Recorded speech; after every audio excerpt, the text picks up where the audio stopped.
সব কাজ আমাকে দিয়ে করিয়ে নেয়। এ মনা শোন, কি? রান্নাঘরে বাসনগুলো রাখা আছে, একটু মেজে দে, তোকে আমি 500 টাকা দেবো। ঠিক আছে করব, কিন্তু 500 টাকা দেবে তো? হ্যাঁ দেবো তো। ঠিক আছে মা, আমি এক্ষুনি যে মেজে দিচ্ছি। বাসন মাজা হয়ে গেছে? হ্যাঁ মা।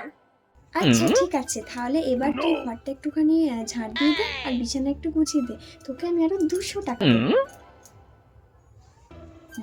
যা। ঠিক আছে মা, আমি এবার ঘরও ঝাড় দিয়ে দিচ্ছি আর বিছানাটা গুছিয়ে দিচ্ছি। মনা আজকে আমার পাটা খুব ব্যথা করছে, পাটা একটু টিপে দিবি? তাহলে তোকে আমি আরো 300 টাকা দেবো। হ্যাঁ রে দেবো। ঠিক আছে মা, তাহলে টোটাল 1000 টাকা হলো। তুমি আমাকে আগে 1000 টাকা দাও, তারপর তোমার আমি পাঠিয়ে দেবো। এই নে ধর।